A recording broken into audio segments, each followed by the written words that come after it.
few more people coming in, but I think we'll start fairly soon.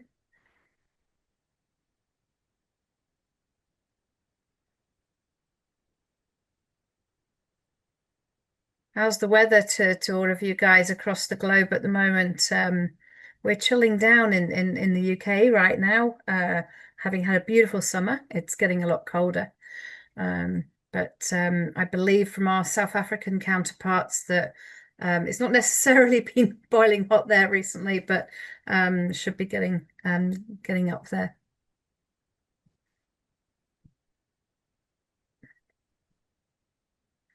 Okay, I think we should probably kick off. We'll go on. If anyone has any questions at any point during this presentation today, please feel free to add it into the Q&A section. And also there's a chat there, and we can put some information in there as we go. I am going to put a link into chat. Actually, I'll do that now just because well, actually, no, I'll do. I'll send it to people afterwards. That you're going to get a link to um, people. A lot of people asked today about CVs and how to do their CVs. That was last month's webinar, but we've got it recorded, so we will send it to you. Yeah, I believe it is. Yeah, it's getting pretty cold in Edmonton, Canada as well. Excellent. All right, I'm going to introduce you to Tyson. Tyson will tell you a little bit more about himself, but he's going to kick off and deliver today's presentation for you. Listen, well, welcome everybody. As you can see, I'm Tyson Enfield. I'm the managing consultant at Think Global Recruitment, and I've been with the team here for over 5 years and recruiting overall for the last 7, close to 8 years now. I'm from Canada, and I moved to New Zealand to start my recruitment journey. So I know how amazing an international move can be. And since then, I've made a couple more international moves. I've lived in Colombia, Spain, and Canada while working with Think Global Recruitment. And just a little bit more about ourselves is our purpose here at Think Global Recruitment is to improve lives, and we are extremely passionate about what we do and helping you guys. So we have actually been assisting accountants, or as Abigail said, over 25 years now, and we have a very passionate team of recruiters that have specialisms across all areas of accountancy and finance recruitment, including audit, tax, risk, cybersecurity, corporate finance, recovery, financial accounting, fund accounting, compliance, and advisory. And over those 25 years, we've assisted over 2,000 professionals to move to 63 different countries. And of those, there have been 43 different nationalities. And you can see here some of the partners we've had and where we've placed some of those professionals across the globe. All right, well, let's jump into today's topic and kind of what we'll cover. So today's topic is all about you guys. It's very important, and it's also one of my favorite parts of the journey. It is interview preparation. We're going to discuss the do's, the don'ts, how to prep before, how to carry out the interview, and also some interesting questions that could come up. And this is all to help you ace your next international job interview. So you finally secure an interview, and I'd like to add that not everyone gets this far, so it is really important that you prepare well. Please don't ever consider winging it, as most employers will receive over 1,000 CVs to every job, and they shortlist only 10 to interview. So you really need to prepare to make sure you nail it. Failing to prepare is preparing to fail. So how do you prepare to be your best? Good preparation will boost your confidence, and remember, interviewers frequently test your preparation to see how enthusiastic you are about the role. Thorough preparation demonstrates to them that you're serious about the job and potentially joining their team. You will also feel more confident and come across better if you prepare thoroughly. So, how to prepare?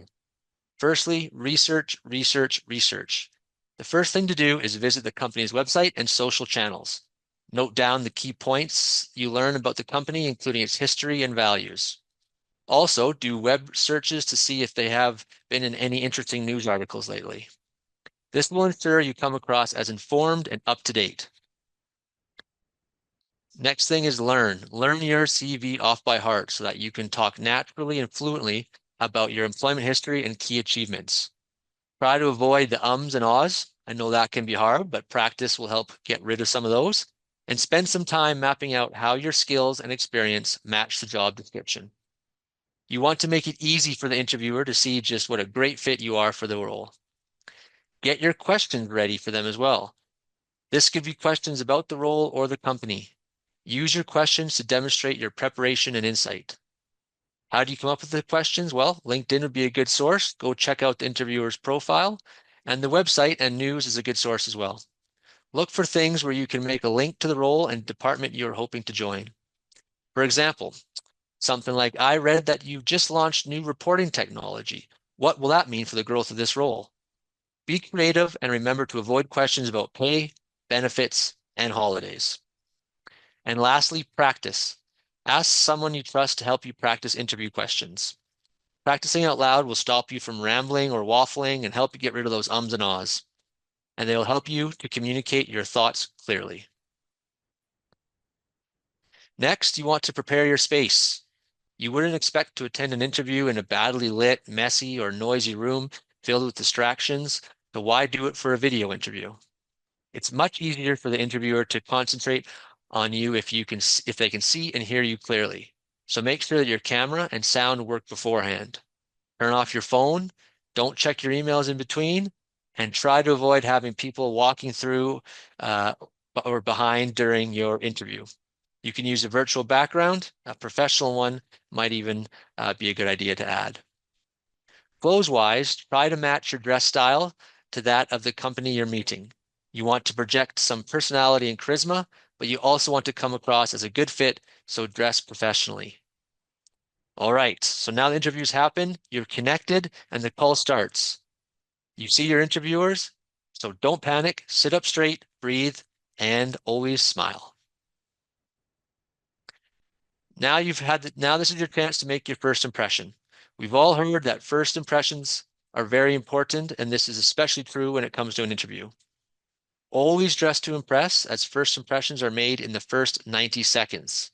You want to build trust immediately and be neutral in your dress. And to further drive home how important first impressions are, here are some interesting first impression facts according to surveys. So, 6 in 10 managers say an interviewee's dress sense has a big impact on their employability. 33% of bosses say they know within 90 seconds whether they will hire someone. It can take someone about 1/10 of a second to form an impression of your trustworthiness, and that impression rarely changes later. Looking your interviewers in the eye can help to raise their perception of your intelligence. Very interesting. And more conservative colors, such as blue and black, are a safer bet in interviews. According to one survey of over 2,000 hiring professionals, orange is the worst. But if your favorite color is orange, maybe you can put a little pocket square in there or something. All right, so moving on to interview questions. The most common one and how most interviewers start out is with a simple, tell me about yourself. Now, this one can be a bit tricky. You might be a bit nervous, but if you're preparing, as we're doing now, you'll be ready.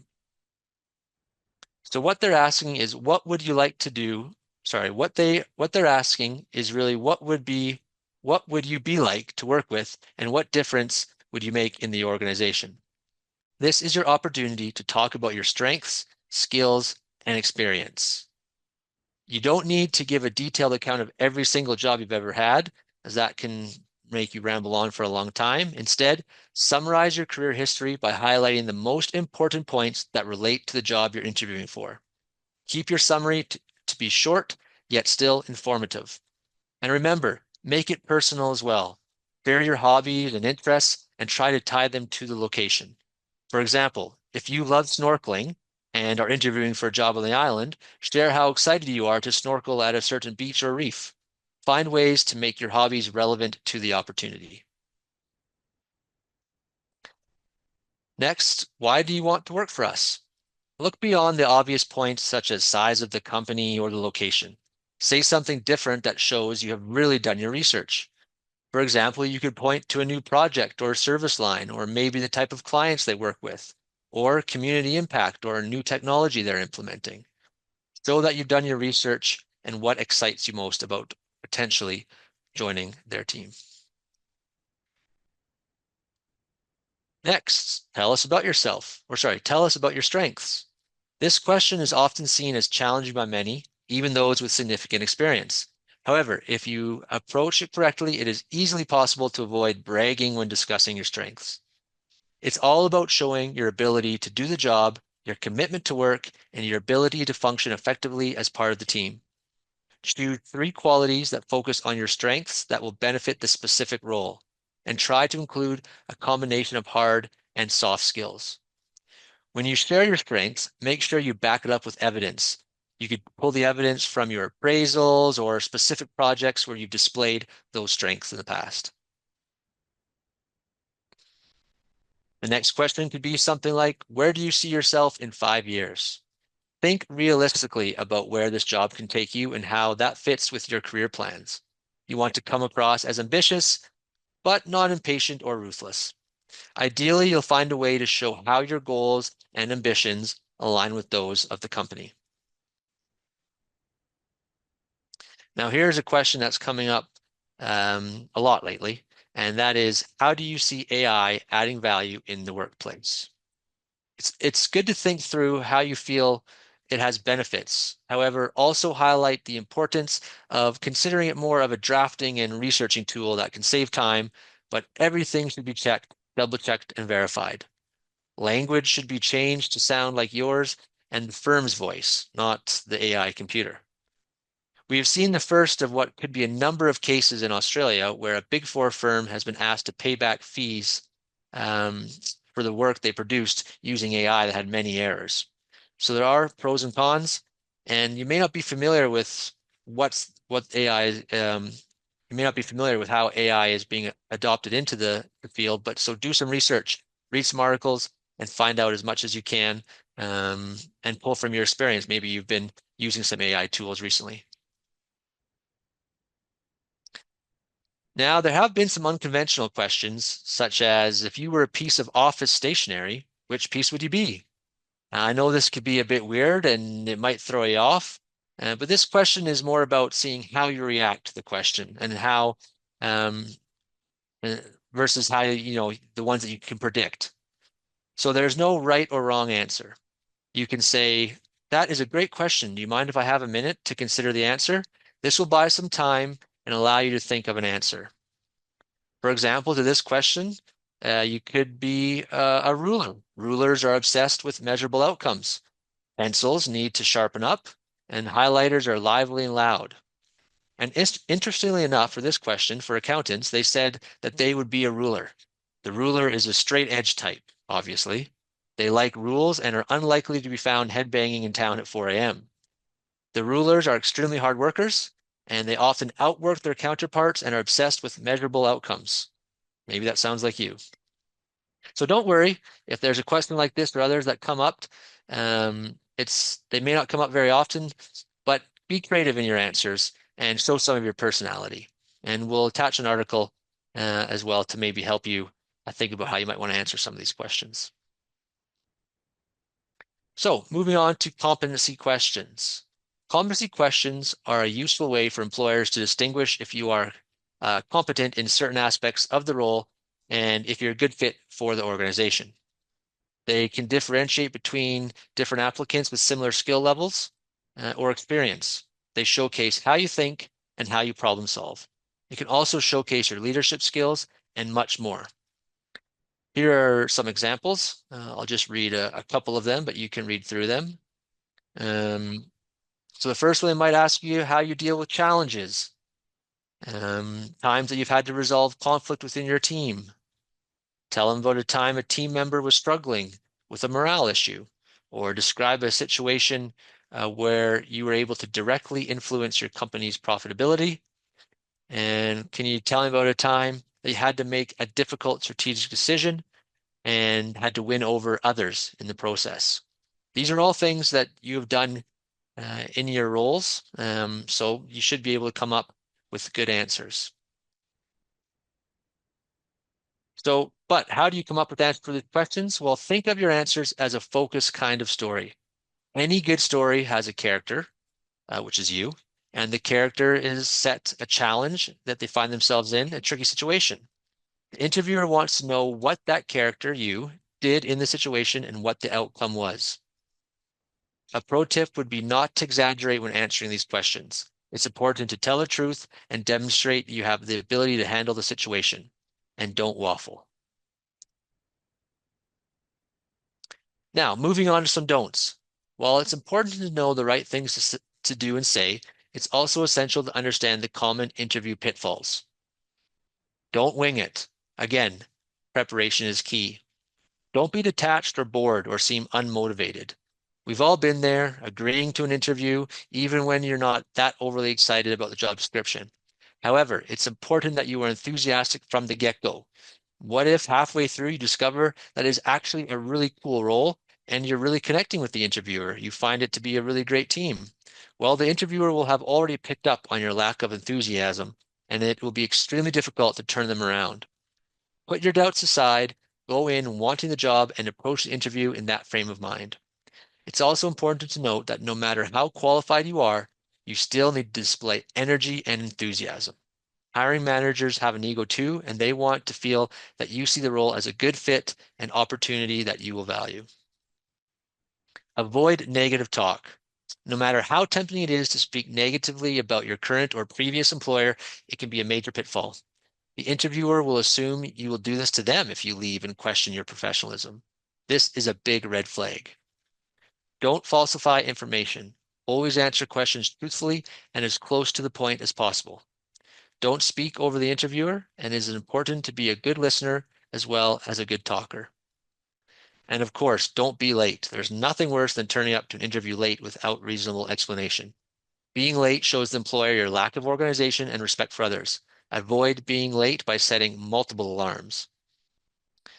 And also, not having questions will indicate that you are not taking this seriously. This is potentially going to be a place where you're going to build your career and spend most of your days. So come prepared and have questions. So, summarize. These tips are just the tip of the iceberg and as much as I can pack into the time we have. If you register with Think Global Recruitment, we assist you by sending you material to prepare with, and we also do a practice interview with you so you can practice these questions and many more. We will help you stand out above all other applicants. So now we have a Q&A to answer some of your questions, which I'm sure you have. So you can type your questions in the chat and we can kick it off. Excellent. Thank you very much, Tyson. I love that one about the stationery. It's a pretty scary question to suddenly be thrown at an interview. I sometimes wonder it's because the interviewer is bored at themselves and wanted to shake things up a bit. Um, I have a question for you to kick off some of the questions, and it was about the color. Of it, we said align yourself with the business. What if somebody goes for an interview with EasyJet or MasterCard or one of these companies that's very orange in all their marketing? Well, like I said, that might be a good time to wear an orange market square, a pocket square, or an orange tie. Not an orange suit, though. No, I think so. You don't want to look like you've been tangoed. Excellent. Yeah. Okay. So the first question that came up was somebody actually said, "How do they introduce themselves?" I know that you covered that a little bit, but they may have come in a little bit late into the questions. But the key things are to talk about your work experience briefly. You don't need to go into too much detail at this point. They will probe when they want to know things, but you go through a higher level of what you've done, highlighting the things that you know they want. And you can include in there what you're passionate about in the workplace, if you've got any values in the workplace, something like that. And then afterwards, just a little bit about what you do outside of work. Make sure that's not disproportionate to it being about work, but a little bit at the end because they've asked you to get to know you, and it can be a good talking point that comes out later on. Okay. Tyson, somebody said at interview, how do they explain gap years? Yeah, well, if you have a gap year, you want to show that you didn't just, waste a year. You want to show what you accomplished during that time. Maybe you took an interesting course or whatever you were doing, you pulled some experience that can apply to what you've done or what you will be doing. So there's usually in a lot of people's CVs, there can be a bit of time in between jobs, but show what you're doing to maybe try and find work, as well as what you learned during that time that you can apply to this job and your career moving forward. So um, that would be some of the tips that I would say. Abigail, do you have any? Yeah, I mean, obviously at interview, always be honest about anything, and that's the key to it. And definitely talk about what you did do during that time, if there's been a gap year, and what you were working towards, and what you learned from it. Done. Yeah, absolutely. I'll take the next question. So, this one was somebody asking if there was any tips because when they get those competency type questions, they always forget to do the outcome, which we see all the time, funny enough, when we do those practice interviews with people before they go. My tip, I'll talk about my sandwich tip, shall I? So, I always think that you should look at competency question a bit like a sandwich. So you've got the two pieces of bread on the outside and that really juicy filling in the middle. So the first piece of bread that you've got is just the situation. So you briefly outline the situation. And then we get to the juicy filling in the middle, which is showing that you've got that competency. And you talk about what you did that proves you have the competency, which is awesome. So that's the juicy filling. And oh my God, the sandwich is going to fall to bits unless we have that bit of bread on the outside. So having that bread on the outside is actually the outcome. So always remember you need an outcome, a positive outcome, preferably something that's been verified by somebody else. So it might be that your appraisal showed this, you had an official award for it, or somebody recognized what that outcome was. So it's that bit of bread to keep the sandwich together. There's always got to be the three bits to it. Okay. Um, Somebody's asked, this one's a really good one actually. Should I be professional and reserved, or is it okay to joke and smile during the interview? If that's what the interviewers are doing.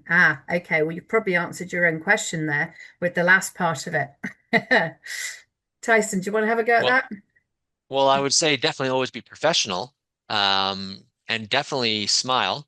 When it comes to joking, if you're building a good rapport with the interviewer and they happen to be joking and making little remarks, then yes, it's okay. But remember, make sure you keep it professional and be yourself. If you are a very smiley, happy person and are laughing and um, be that. Don't try to be someone that you're not, but always be professional and appropriate in conducting yourself. Great. Okay. Yeah. And I totally agree. And the one thing I learned about it was somebody said to me once, well, is that natural to you to tell jokes and to be jokey? If it's your natural self to do it, do it. If it's not, you might sound as though you're just like faking it and it's stilted and it just won't come off so well. But always take the lead from the person that's interviewing you in how they introduce themselves in every part of the process. You can take a lead from them. Another area to take a lead from them is if they go quiet after you've been asked a question, um, and you've given the answer, and then they're sort of like not moving on. It might be they're just taking notes and it's not anything to worry about, but it might be they're waiting for you to give them more information. So a lovely little trick there is for you to say to them, have I given you enough information, or would you like me to expand on what you've heard? It gives you a second chance to expand on the information that and for them to say, no, we need more from you. So yeah, that's a really good one. Okay, good. Um, okay. Somebody's asked not so related to interviews, but we'll just do this one quickly while we're here because that's what we do is recruitment.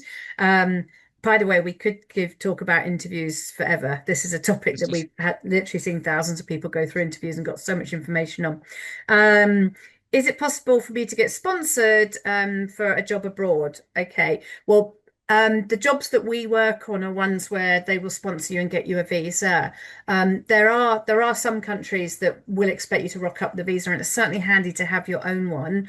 At the moment, there's some backgrounds can get, like, say, a working holiday visa for Australia, for New Zealand, for the UK, and if you have got that ability and it gives you more than 2 years to work and live somewhere, then that might help you get your foot in the door. Um, most of the companies will at this moment in time, though, and we need to say that across the globe there's not as many vacancies as we've ever seen. In fact, since December last year, it's been one of the quietest markets ever.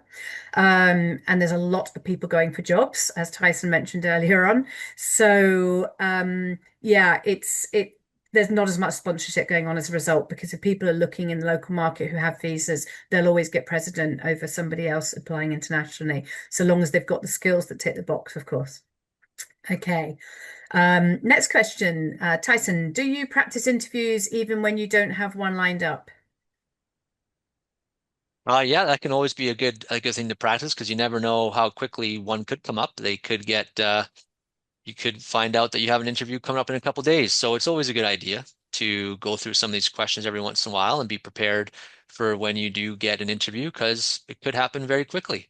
Yeah. So yeah, I think that's a good thing to practice. Brilliant. And if you're asking if we do practices with people, we tend to do them. Actually, the practice we do is the day before. So if Mhm. you get an interview through us, then we'll give you the preparation material and time to read up. And then the day before, so it's fresh in your mind, we do the practice, and also you've had time to do it. So it's almost like a practice dress rehearsal for the actual day. It's that final rehearsal with a few tips that we'll give you. I don't think I've ever done an interview practice without giving people some feedback and some tips that is constructive, because it's not natural for any of us to do an interview. It's a very hard thing to do. It's not natural for us to sell ourselves, but you have to do that interview. And we can help coach you with some of those tips of how to really excel in it. So that's what we do. Excellent. Okay. Um, so the the link for today's webinar is actually going to be available to you, and so we will have that up there. I'm not sure if there's any more questions from the floor, but it's going to be on our YouTube channel. You will get a link asking you for feedback from today, which we'd love to hear, but also there'll be a link in there for our next webinar. And our next webinar is going to be a look into 2026 and how to prepare for actually a move in 2026. As we said, the market is a bit quiet now, and it may well be that you're going to need to wait it out a little bit to get your move. But there are things you can do while you're waiting out to enhance your experience, to make it more appealing. And we'll be talking about that. We'll be talking about our predictions for the market and a lot of other things that will just help you get lined up. Documents you might need if you're making an international move, you can get them lined up. It makes you more appealing to a potential employer if you've already lined up some of the documents needed for sponsorship, say. So we'll be talking about all of that. We do have another question. How do I sign up? One of the best questions. Yes, indeed. So to register with us, then you want to go to mail@thinkgr.com or our website, and you can send us in information. You can apply through any of our vacancies that you see posted on all the different social medias.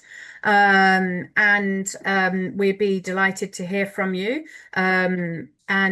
Yeah, send your information in. If it's how do I sign up for the webinar, the next webinar, it will come out to you. We'll be sending you an email with a link in it. It's on Eventbrite, and if you follow us on Eventbrite, then you'll get to hear about all of our monthly webinars. Next month will be our last one for 2025, because we know in December you've got better things to be doing, all those Christmas parties, and wrapping up for Christmas. And then in the new year, we'll be looking at doing some worldwide presentations, talking about different locations around the globe and what it's like living and working in them. So we'll be doing a bit of that. Hopefully that answers your questions. Is there anything else anybody would like to hear from us today? Any more questions? I know a couple of you came in late. If you want to ask a question that you may have missed, we're happy to go back over it quickly, because we do have another 5 minutes if anyone wants to. And if not, then great. I love finishing early, especially when it's an evening one. It gives you guys time back and it gives us a bit of time back. I know it's not evening in Canada, and some of the other locations we've got on here today, but it is for many of the people here. So thank you for joining us. It's been absolutely lovely seeing you all as usual. Come along and join in from all over the globe. And we'll hope to have you at the next webinar or registering with us soon. Thank you. Thanks, everybody.